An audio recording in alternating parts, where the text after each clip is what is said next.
Balita at impormasyon magkasama, magkasangka. Doble paglilingkod ng tamang balita at tamang impormasyon. Dapat talaga nakatandem na to. Makinig ng live sa DWIZ. Naka-live din sa DWIZ Regional Integrated News. Panoorin ang live sa Aliw 23 at i-follow na sa social media DWIZ Facebook at YouTube. Tandem nina David at John. David Oro at John Ibanez. Magkakambal na pagseserbisyo sa bayan. Hatid ang mga balita na bagong-bago. Hindi OA. Diretsahang pagbibigay ng kailangang impormasyon sa bayan. Tandem nina David at John. Hatid ng nagbabalita ng tama. Naglilingkod ng tama. DWIZ.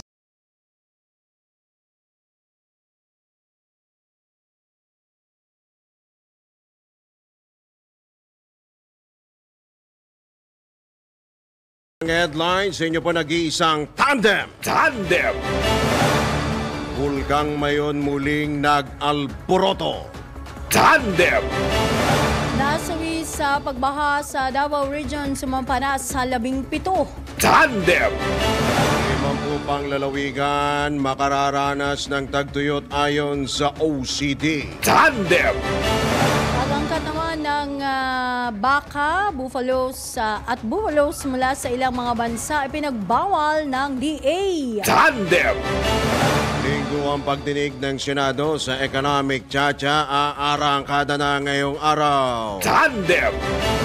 Sa balitang pangkalakalan, PAGCOR kumita ng halos 80 billion pesos noong isang taon. Tandem. Balita naman sa ibang dagat, nasawi sa forest fire sa Chile, nadagdagan pa. Tandem.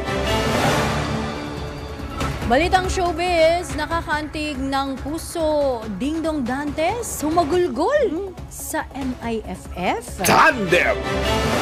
At antabayanan sa mundo ng sports ang report ni Tandem Anthony Suntay. Tandem. Sa good news naman, dating helper dyan sa Punenaria, civil engineer na. Wow! At sa oras nga na 6 na sandali makalipas ang ika-6 ng morning ngayong pong araw na ito ng Lunes, ngayon po ay Pebrero 5, taon 2024. Kayo pa rin po ay nakatutok dito sa Impilang May Totong Lakas DWIZ 882 at Aliw Channel 23. Sa ngalan po ni Tandem David Oro at John Ibanez, kami po niyo makakasama, Drew Racino. Ako naman po ang inyong lingkod, Judith Estrada Larino. Tandem.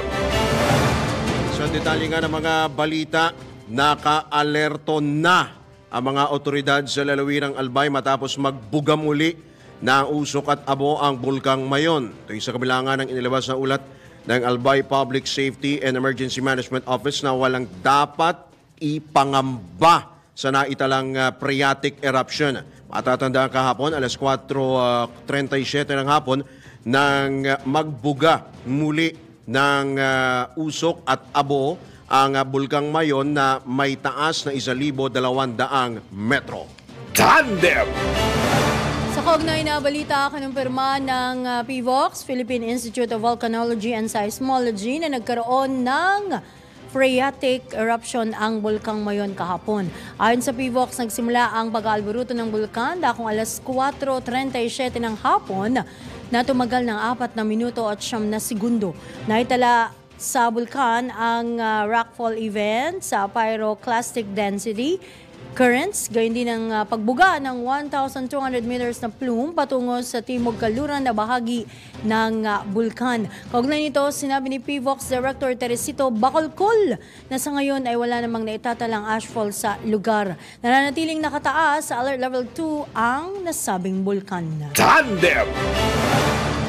Inabisuan naman ng Civil Aviation Authority of the Philippines o CAAP ang mga piloto na huwag lumapit sa Bulkang Mayon matapos nga ang panibagong phreatic eruption.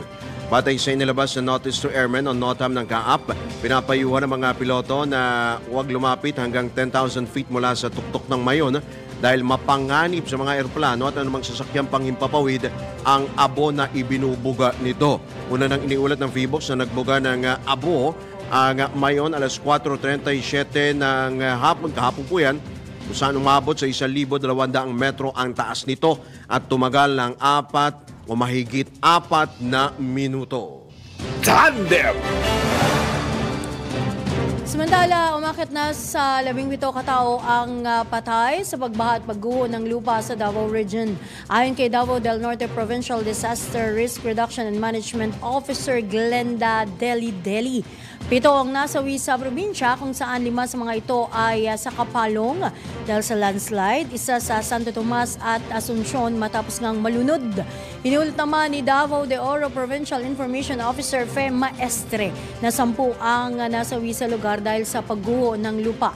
3 rito ay sa New Kabataan at Maragusan, habang 2 naman sa Pantukan at isa sa Moncayo o tig-isa sa Moncayo at sa Maco. Tandem! Kaya pa rin yan, umakyat na sa mahigit 770,000 kataong apektado ng pag-ulang dala ng Northeast Monsoon o Amihan at drop ng nalusaw na low pressure area o LPA sa Northern Mindanao, Davao Region, Soc-Sargen, Caraga at Guam.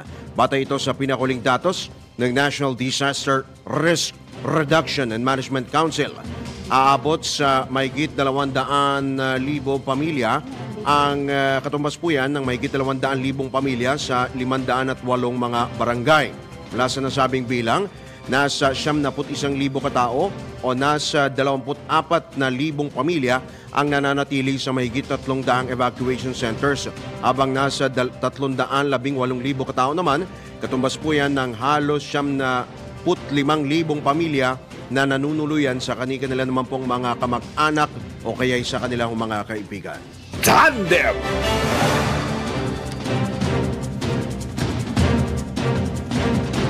Inaasa namang aabot sa 50 mga lalawigan ang makakaranas ng tagtuyot pagsapit ng buwan ng Abril.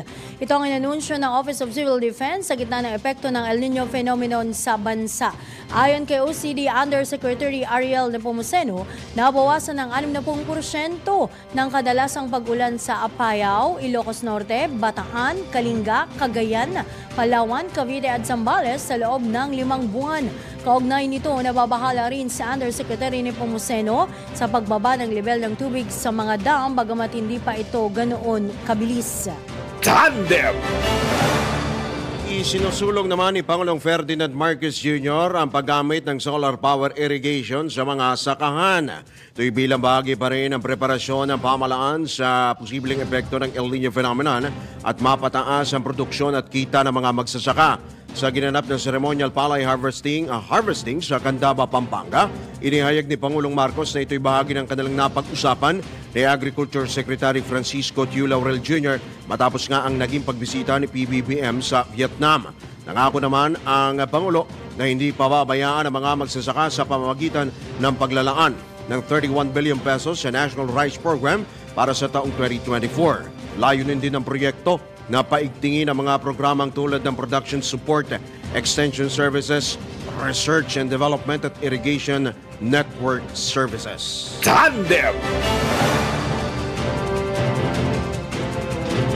Plano naman ng NIA, National Irrigation Administration, na magdagdag ng mga dam para maging sapat ang supply ng tubig. Ito ang ibinahagi ni NIA Acting Administrator Engineer Eduardo Guillen sa gitna ng epekto ng El Nino phenomenon sa bansa. Ayon kay Administrator Guillen, priority nila ang pagbibigay ng supply ng tubig sa mga magsasaka. Kumpiyansa rin ng opisyal na sasapat ang supply ng bigas dahil matagal na silang naghahanda para sa epekto ng El Nino phenomenon. Kaugnay nito, tiwala si Administrator Guillen na magiging sapat ang mga naaaning palay sa bansa pagsapit ng 2028. Tandem! Nagtatanim na lamang ng ubas sa halip na mga tabako ang ilang magsasaka sa La Union. Ito'y sa gitna nga ng epekto ng El Nino phenomenon sa Pilipinas. Ayon sa ilang tobacco farmers sa bayan ng Bawang, ito'y dahil hindi na kailangan ng masyadong maraming tubig ng ubas. Idinagdag pa ng ilang magsasaka na sa ngayon maganda ang benta ng ubas. Aabot po yan sa 350 hanggang 500 pesos ang kada kilo. Tandem! Sa ibang balita pa rin, ipinagbawal ng Department of Agriculture ang pag-aangkat ng buhay na baka, buffalo at iba pang produkto mula sa Libra, Russia, South Korea at sa Thailand. Ito ay matapos matukoy na mayroong outbreak ng LSD o itong lumpy skin disease, isang viral infection na siyang dahilan ng pagkamatay ng mga baka. Kagad namang pinagutos ni Agriculture Secretary Francisco Chu Laurel Jr. ang pagkansela sa pagproseso, evaluation, pag-i-issue ng sanitary at phytosanitary clearances para sa pag-angkat ng mga nasabing produkto. Matatanda ang naitala ng National Center for Biotechnology Information ang unang outbreak ng LSD sa Southeast Asia noong 2020, particular na sa Vietnam at Myanmar. Tandem! Speaking of agri, hiniling naman ng samang industriya ng agrikultura o SINAG ang maigpit na implementasyon ng Republic Act 7581 o Price Act.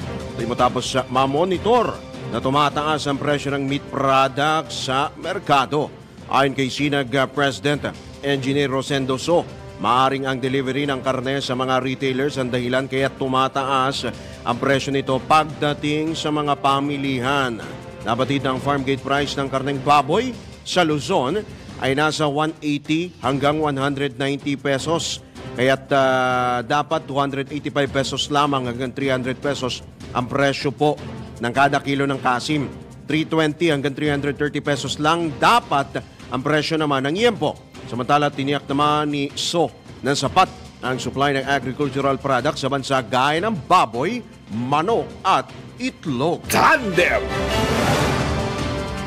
Sa ibang balita, 15 minuto makalipas ang, o 16 na minuto makalipas ang ika-6 ng umaga, aarangkada na ngayong araw na ito ang pagdinig ng Senado sa Economic Chacha. Sa panayam ng DWIZ, binigyan din ni Senator Sonny Angara na ang panukalang amyendahan ang economic provisions ng saligang batas ang tatalakayin sa resolution of both houses number 6. Tiniyak din ni Senador Angara na hindi ito mahahaluan ng political provisions. Ipinanukala rin ng chairman ng Senate Committee on Finance na kung sakaling magkaroon ng plebisito para sa People's Initiative upang maamendahan ang saligang batas, mas mainam na isabay ito sa susunod na halalan. Tandem! Kaso naman sa ICC at Chacha, hindi umano napag-usapan sa meeting ng ilang senador kay dating Pangulong Duterte. Sabi natin ang kabuuan ng detalye mula kay Patrol 19 Celi Ortega Bueno. Naghapunan at nagkumustahan lang daw sila. Ito ayon kay Senator Ronald Bato de la Rosa at Senator Christopher Bongo ang nangyari nang makamiting nila si dating Pangulong Rodrigo Duterte kasama si Senator Amy Marcos. Ayon kay Senator de la Rosa, napaka-casual na naging meeting nila. Naghapunan anya sila at ang tanging na pag-usapan ay kung paano pahabain ang buhay. Hindi anya nila napag-usapan ang may kaugnayan sa kaso nila sa nakinaharap sa International Criminal Court o ICC at hindi rin nila napag-usapan ang umiinit na issue ukol sa charter change. Maging Senator Go ay nagsabi na kumustahan at naghapunan lang sila kasama ang dating Pangulong Duterte. Nasa Davao, Senator Amy Marcos nitong nakalipas na araw ng Biyernes at Sabado dahil doon ito nagsagawa ng hearing ukol sa umano'y bayaran at suhulan sa pangalap ng pirma para sa People's Initiative kung saan ay dumalo sina Senator Bato de la Rosa at Christopher Bongo. Ito as Patrol 19, Celi Ortega Bueno para sa DWIZ, nagbabalita ng tama, naglilingkod ng tama. Tandem! Samantala, ang pamahalaan daw hindi magdadalawang isip na gumamit ng puwersa laban sa anumang tangkang buwagin ang Republika. Alamin natin ang kabuuang report. Ihahati ni Patrol 13 Gilbert Perdes. Hindi magdadalawang isip ang gobyerno na gumamit ng puwersa laban sa anumang tangkang pagbukod sa Pilipinas. Itong naging babala ng National Security Council matapos ipalutang ni dating Pangulong Rodrigo Duterte ang posibleng pagkalas ng Mindanao sa Pilipinas. Ayon kay National Security Advisor Eduardo Año, gagamitin ng national government ang otoridad at puwersa nito upang pigilan ang sinumang susubok na buwagin ng ng Republika. Iginit pa ni Anyo na ang anumang panawagang paghihiwalay sa bansa ay dapat tanggihan ng lahat ng sektor dahil hindi lang daw ito labag sa saligang batas, kundi banta rin daw ito sa kapayapaan at pag-unlad, lalo na sa Mindanao. Patrol 13, Gilbert Perez para sa Himpilang Metodong Lakas. DWIZ nagpapalita ng tama, naglilingkod ng tama. Kapag may bagong balita, naka-on air, agad-agad, DWIZ Patrol Report. May pa rin sa Chacha, muling ipinaalala ni House Majority Leader at Zamboanga City Representative Manix Dalipe sa Senado ang self-imposed deadline nito sa pag-aproba sa resolusyon na naglalayong amyendahan ng economic provisions ng konstitusyon. Ito yung makarang itakda ng isang Senate Subcommittee ang pagsasagawa ng unang deliberasyon nito ngayong linggo, kaugnay ng resolution of both Houses number 6. Layunin nitong amyendahan ang Articles 12, 14 at 16 ng Saligang Batas. Ang RBH 6 ay akda ni na Senate President Juan Miguel Zubiri at Senators Loren Legarda at Juan Edgardo Angara, chairperson ng Special Subcommittee. Sinabi ni Dalipe na nangako si Zubiri kay Pangulong Bongbong Marcos na aprobahan o aaprobahan ng mga senador ang naturang resolusyon bago ang break ng sesyon ng Kongreso sa March 23. Natapos na anya ng Kamara ang 54 sa 57 panukalang prioridad na maisabatas ng Legislative Executive Development Advisory Council at mga panukala na nabanggit ng Presidente sa kanyang State of the Nation address noong isang taon. Samantala, hinamon naman ng kongresista ang mga senador na gawin ang sinabi ni na Angara at Senator Ronald De La Rosa na titigil na ang pagbato ng alegasyon laban sa Kamara. Tandem! Hinamon ni House Deputy Speaker at Quezon Representative David J.J. Suarez, si Senate President Juan Miguel Zubiri na tuparin ang ipinangako kay Pangulong Bongbong Marcos na aprobahan ang resolution of both houses number 6 sa Marso. Kumbiyansa si Congressman Suarez na mapatutupad ni SP Zubiri ang ipinangako nito at makukuha ang kailangang 18 votes o 3/4 ng 24 na senador para aprobahan ang restrictive economic provisions ng 1987 Constitution. Ang RBH 6 ay may titulong A Resolution of Both Houses of Congress na nagmumungkahi ng mga pagbabago sa ilalim ng ilang probisyon sa 1987 Constitution, kabilang ang Articles 12, 14 at 16. Natapos na anya ng Kamara ang lahat ng kanilang legislative commitments sa Pangulo, kabilang ang priority bills ng Legislative Executive Development Advisory Council, maging ang mga urgent measures na ipinangako ni Pangulong Marcos sa kanyang mga State of the Nation address. Samantala, kaugnay naman ng mga ulat na lumabas sa media na mayroong utos si SP Zubiri na itigil na ng mga senador ang pagbato ng akusasyon sa mababang kapulungan sa issue ng People's Initiative. Umaasa naman si Suarez na tutuparin din ito ng mga senador. Ang ceasefire ay siniwalat ni Senators Sonny Angara at Ronald Bato de la Rosa sa magkahiwalay na panayam. Tandem! Sunday pa rin yan, Senate President Zubiri hinimok ang mga kapwa senador na tumutok na sa legislative work at huwag nang pansinin ang ingay sa issue sa Chacha. Patrol 19, Celi Ortega Bueno sa detalye. Nilinaw ni Senate President Juan Miguel Zubiri na wala siyang specific instruction na ceasefire muna sa harap ng umiinit na bangayan ng Senado at Kamara sa controversial na People's Initiative para sa Chacha.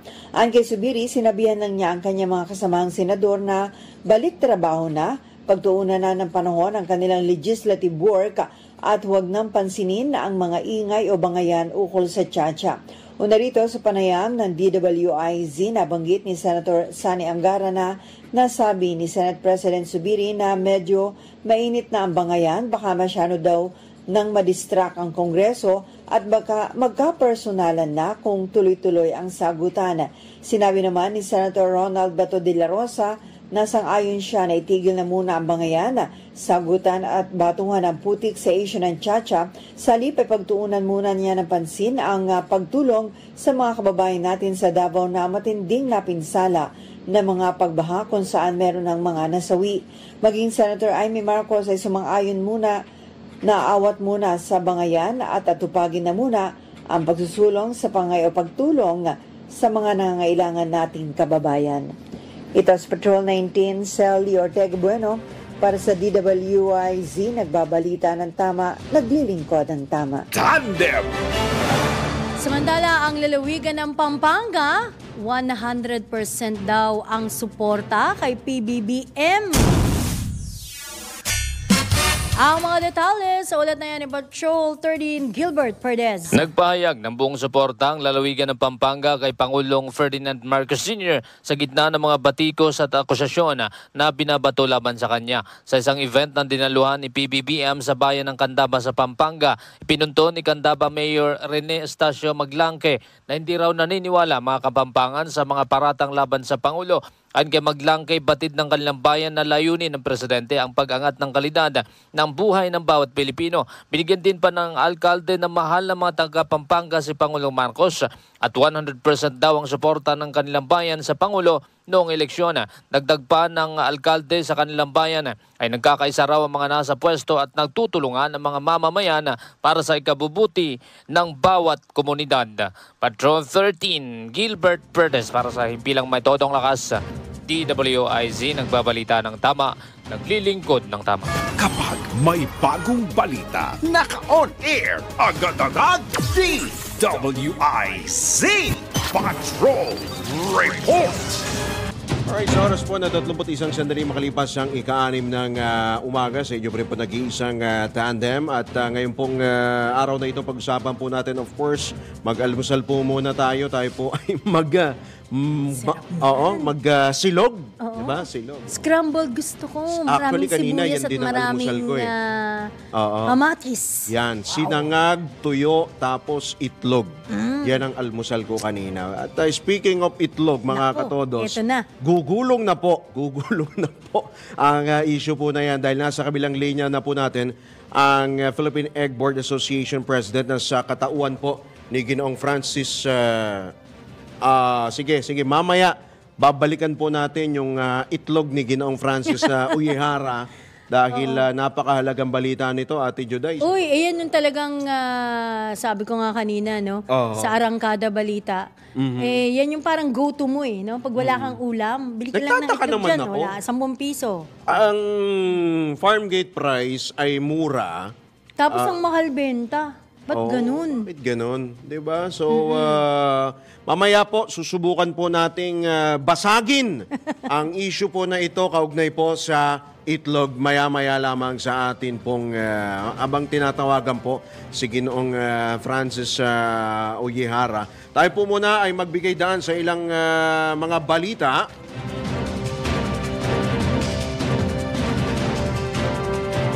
Sa gitna ng investigasyon ng Senado sa mga akusasyon ng human trafficking, rape at sexual at physical abuse laban sa televangelist na si Pastor Apollo Kibuloy at pinamumunuan nitong Kingdom of Jesus Christ, lumutang ang nakababahalang alegasyon mula sa nakaraan. Ang multo ng nakaraan, inaasang kakalkalin sa isinasagawang investigasyon ng Senado ang mga nakatago sa nakaraan ni Kibuloy. Isa sa mga revelasyong lumutang at naiulat ang nangyari noong 2018 kung saan sinabi ng dating miyembro ng KOJC na may pinatatakbong child sex ring si Kibuloy. Ibinunyag ni Cristina Angeles na dumating sa Hawaii noong 2014 gamit ang religious visa para magtrabaho sa KOJC na isa siya sa mga menor de edad na inudyukan na magtrabaho sa sinasabing sex ring. Pinilit umano siyang magtrabaho sa pamamagitan ng pagbebenta ng donut at pinarurusahan kapag hindi naaabot ang target na benta. Si Angeles ay inakusahan naman ng isang babaeng miyembro ng KOJC ng sexual assault sa Hawaii. Noong Pebrero 2018, pinigilan ng religious leader na makaalis naman sa Hawaii matapos madiskubre ng mga federal agent ang mga bahagi ng baril at perang umaabot sa $350,000 sa kanyang private jet. Tandem. Samantala, good news tayo ha. Naku, halos 400 SM scholars ang nakaisa sa idinaos na General Assembly 2024 na inorganisa ng SM Foundation Incorporated sa ilalim ng SM College Scholarship nito. Ang nasabing event ay pinangunahan ni na SM Retail Vice Chairman Harley C., Miss Debbie C. at mga opisyal ng SM Foundation Incorporated. Ang mga SM scholars ay sumalang sa iba't ibang aktibidad para makilala ang isa't isa at ma-experience ang anilay belongingness ng isang pamilya. Nagsilbi namang inspirasyon sa SM scholars ang kwento ng mga alumni na sina Robbie Marcelino at Dayanara C. na kapabagi na rin ngayon ng SM Group of Companies. Pinakamalaking inspirasyon ay nagmula kay Ginoong Harley C. na masayang maka-face-to-face ang SM scholars kasabay ang pagbabahagi ng mga anyay core values sa pamamagitan ng SM. Pinakamalaki kabilang dyan ang pagkakaroon ng positive mindset, strategic planning for success, simplify life amid sa complexity, champion honesty, embrace vision and mentorship, at master solving o problem solving. Ang SM Scholarship Program ng SM Foundation ay nagsimula noong 1993 at sa ngayon ay nakapagpatapos na ng mayigit 4,000 scholar graduates. Nakasalig ang scholarship program sa ikinasang commitment na SM Group founder Henry C. Sr. o mas kilala bilang si Tatang. Kasabay nito, pinabatid ng SM Foundation ang pagbubukas ng panibagong pinto para sa mga nais na maging SM scholars sa pamamagitan ng itinakdang application period mula February 1 hanggang March 31. Tandem. Kabilang na nga dyan ang pagkakaroon ng positive mindset, strategic planning for success, simplify, complexity. At kasabay nga rin ho niyan ay ipinabatid ng SM Foundation ang pagbubukas naman ng panibagong pintuan para sa mga nais pong maging SM Scholar para sa pamagitan ng itinakdang application period mula nga ho sa Pebrero 1 hanggang Marso 31. Samantala, sa iba pang paksa ng mga balita, maaring bumaba ang presyo ng kuryente sa susunod na buwan kung magpapatuloy ang pagbulusok ng spot market prices simula noong 2023. Ito ang inihayag ng Energy Regulatory Commission o ERC dahil sa pagpasok ng mga bagong power plant kung saan ang average spot market prices noong nakarang taon ay bumagsak sa 17.5% o 6 pesos 50 centavos per kilowatt hour. Ayon kay ERC Chairperson Mona Lisa de Valanta, kung magpapatuloy ang downward trend, asanang mababang power o electricity bills ngayong taon dahil sa mga bagong planta na pumapasok sa bansa. Dapat na umabot na sa 35 o 35 generation companies sa may renewable energy technologies ang mga bagong nagsusupply ng kuryente sa WESM. Samantala, ang mga bagong GenCo na ito ay nakapagbibigay ng karagdagang 749 megawatts sa WESM na nagresulta ng average supply na 15,645 megawatts. Tandem. Sa oras na 37 sandali makalipas ang ika-6 ng morning, balikan na po natin ang usapang itlog. Nasa kabilang linya po natin, nagbabalik si Ginoong Francis Oyehara, ang Pangulo ng Philippine Egg Board Association. Magandang umaga po, Sir Francis. Welcome po sa DWIZ. Aliw 23, Drew Nasino po at Judith Estrada Larino. Yes, good morning. Magandang umaga po, Sir Drew and Ma'am Judith. Pasensya na po, naputol po kanina. Opo, good okay morning, po. sir. Salamat po sa pagkakataon, ha? Opo, nag-almusal na ho ba kayo, Sir Francis? Okay. Maya-maya pagkatapos po nito. Ayan. Okay yan. At sigurado baka... Kasama itlog doon sa Kasama almusal ni sir, ha? Kasama itlog. Sir Francis, kami nagtataka lang ang itlog. Ang sinasabi ho ni Ginoong Gregorio San Diego, mababa ho yung farm gate price. Pero pag dating ho dun sa, let's say sa mga palengke, parang nagkakaroon ho ng disparity sa presyo. Pakipaliwanag nga po, ano ho ba ang dahilan po nitong pagbaba ho ng farm gate price at may oversupply na ba? Yes, sir. Yung Unahin ko po muna yung issue po ng oversupply. Opo, sige Sige po. po. Last year po kasi, a few months ago, before the holidays, meron pong kakulangan sa supply. Baliktad naman po, no? May kakulangan po tayo sa supply. Ang epekto po nito ay tumaas ang presyo ng itlog mula October, November hanggang December po, ano.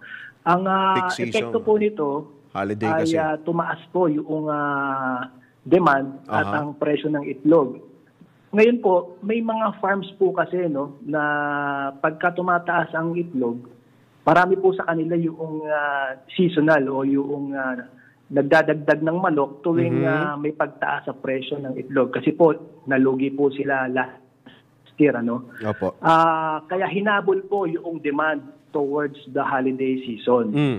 Ang problema, ngayon pong January towards February, bumaba naman po significantly ang demand sa itlog. Kaya naiwan po yung supply na madami ngayon.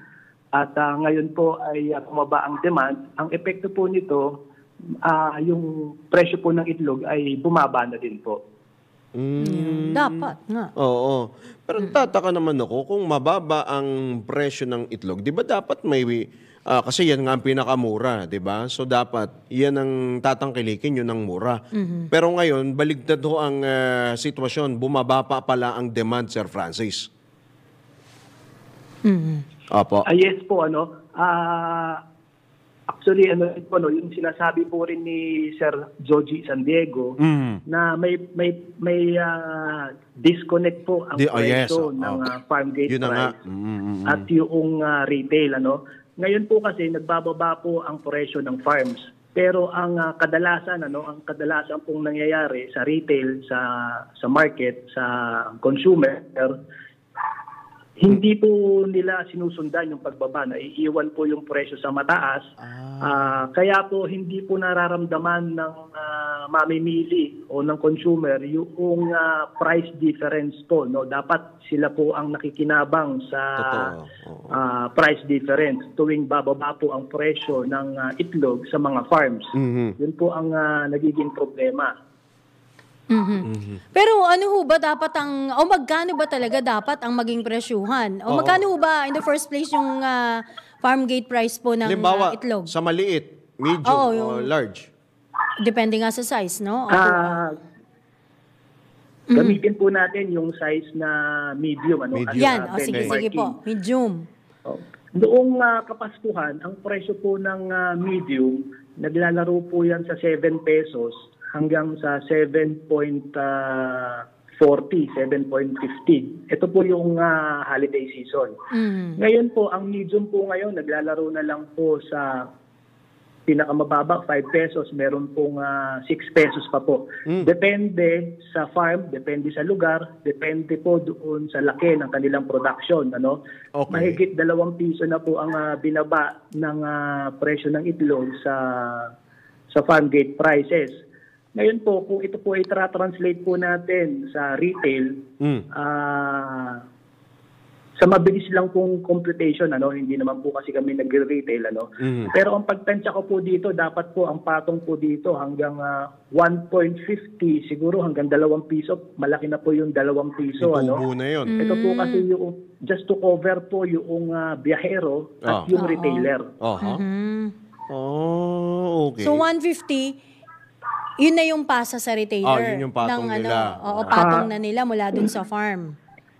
Farm gate price, Yes, I mean. ma'am. Yun lang po ang aking pagtansya. Ano? Opo, Kasi po ang mga 150. retailers, wala naman. Ang puhunan lang po kasi ang mga retailers ay at yung mga bihero, yung gasolina, yung pag-pick up, Opo. yung pasweldo sa mga tao Additional nila, cost kasi yan. at maybe yung renta ng kanilang Yung pa tindahan. pala. While as ang mga farmers po kasi malaki po ang puhunan nito at nalulugi din po ang mga farmers. Ang bihero at retailer, wala pong lugi itong mga ito. Kasi po, ang kukunin nilang itlog yung kaya po nilang maibenta na eh. Okay. Okay. Linawin lang natin, Sir Francis, itong oversupply, buong bansa ito at ang nakakaranas lang ba ng mababang demand, Metro Manila o buong bansa? Sir Francis. Sir Francis, apo. Ay, teka. Napuputol ata, Sir Francis. Oo, Sir Francis. Sir Francis? Ay, nako, eto na nga. Wala siya. Saglit lang Sige, daw. saglit lang daw. Naputol si Sir Francis. Napuputol ho si Ginoong Francis Uehara kasi mahalaga malaman natin kung ito bang nararanasan Naku natin. naman, iyan na yung pinaka-abot kamay. Malapit na lang yun. Kahit sa mga tindahang simple lang, di ba? Yan ang pinakamura, pinakasimpleng bilhin, di ba? Bakit tumataas pa? Bakit pagdating dito, iba yung presyo, mas medyo mataas. Actually, yung oversupply na eh. Oversupply nga, di ba? So dapat mas mura kahit walang demand. So dapat mas mura. Oo, dapat Diba? ganun. Kaya nakakapagtaka. Sino-sino na naman ang kumikita dyan, ha? Oo naman. Talaga, oh. Baka pati sa itlog, nahaluan tayo ng bugok. Diba? So, okay na, Sir Francis? Okay na? Sir Francis?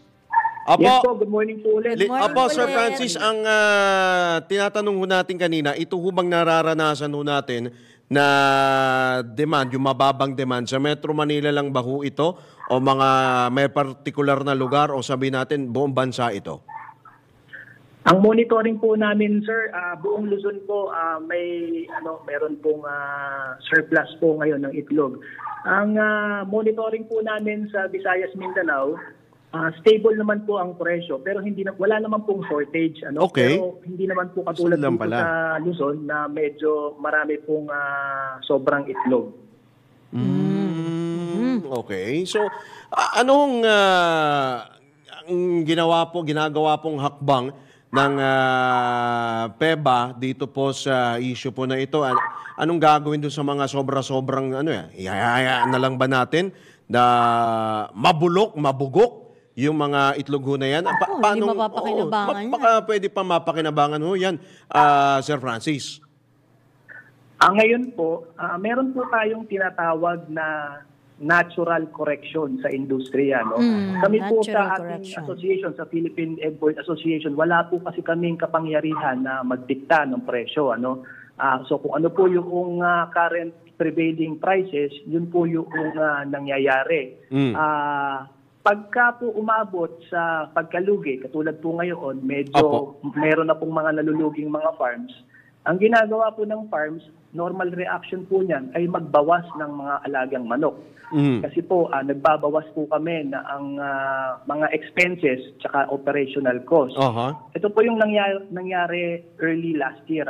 Dahil po nalugi rin po ang mga farms, nagbawas po ng mga alagang manok ang mga farms para po to compensate doon sa kanilang losses at para po mag-adapt doon sa current demand ng ating bansa. Ang epekto po nito hindi po maganda. Pagka dumating na naman po ang buwan, kung kailan tumaas po ang demand sa ating itlog, posibleng tumaas na naman po ng mataas ang presyo ng itlog dahil nga po marami pong nagbawas na mga farmers ng kanilang mga alaga. So ito po yung natural correction po, Kaya lang po hindi po ito mabilisan, It takes months po para po makapag-adjust ng tama ang ating industriya. Considering merong bird flu outbreak pa niyan, Sir Francis. Yes po, continuously meron pong problema tayo sa bird flu. Pero lately ngayon, medyo tahimik po ang bird flu. Ang problema po sa bird flu hanggang ngayon ay hindi pa po tapos ang proseso ng ating gobyerno doon sa pag-certify ng mga bakuna, So hindi pa po ito commercialized. Hindi pa po kami nakakapagbakuna on national level. Okay. At pagka tumama po itong bird flu, maapektuhan na naman ang ating supply na magre-resulta rin po ng pagtaas din po ng presyo ng itlog pagdating po ng mga holiday season o yung buwanan na kung kailan tataas po ang demand ng ating mga consumer. Opo. Last na lang on my part, Sir Francis. Sa tingin mo kailan mag-stabilize ang presyo ng itlog? Kasi sabi mo may oversupply tayo. Tapos mababa ang demand. So kailan babalik doon sa sabihin nating normal na level itong supply and demand? Maganda po yung tanong niyo pero napakahirap pong sagutin, ano?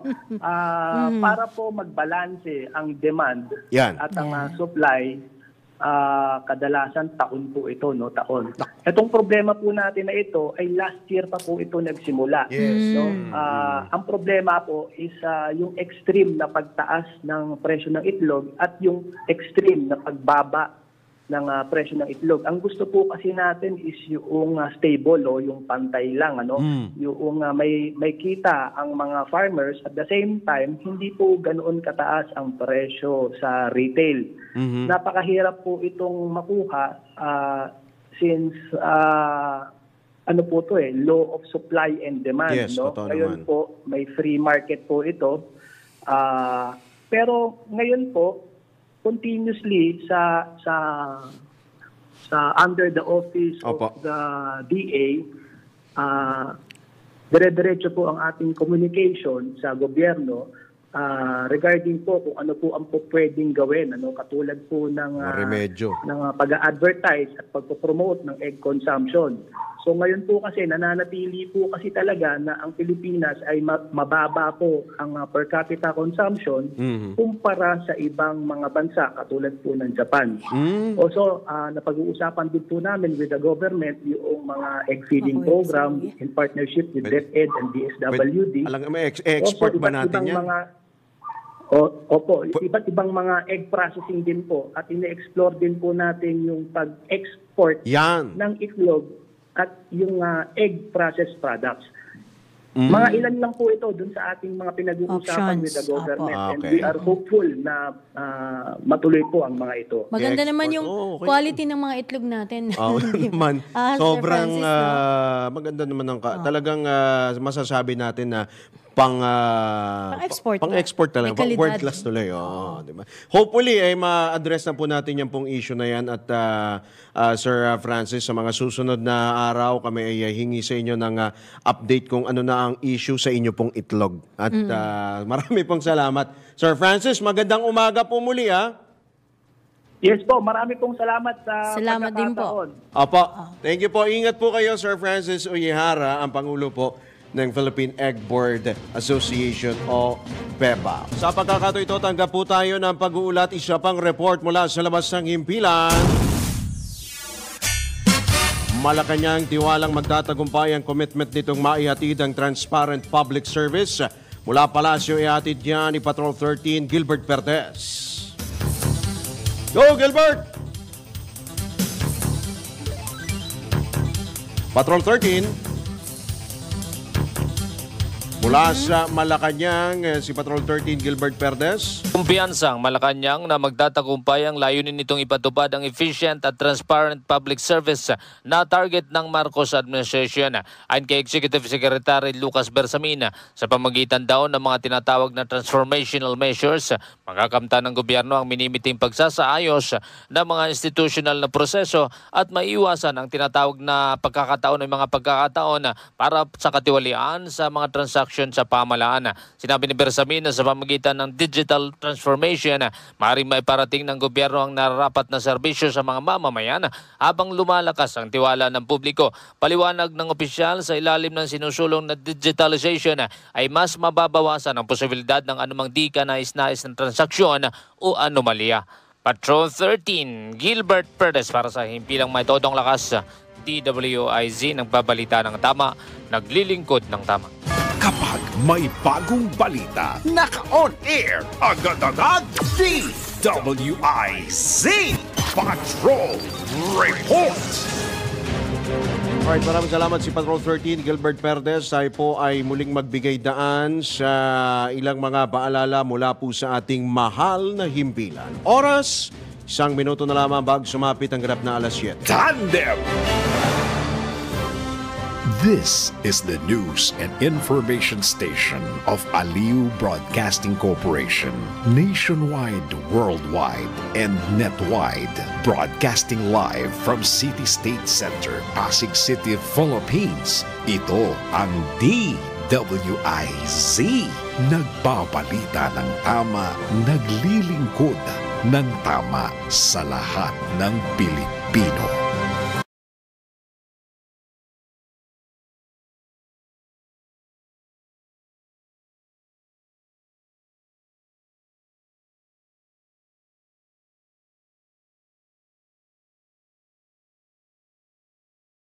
Atin pong pakinggan at tunghayan ang matamis na mensahe mula po sa ating ama ng himpilan na si Boss D. Edgar A. Cabangon ng Aliw Broadcasting Corporation. Our life is surrounded by people who judge us every day. They will talk about us when we succeed and laugh at us when we fail. They can make us or break us, but the secret is to live a humble life that pleases God, not people, for He will exalt you in His perfect time. Think good, think God, thank God. Have a great week ahead. God bless you. Yan po ang mensahe mula po sa ating ama ng himpilan na si Boss Edgar A. Cabangon ng Aliw Broadcasting Corporation.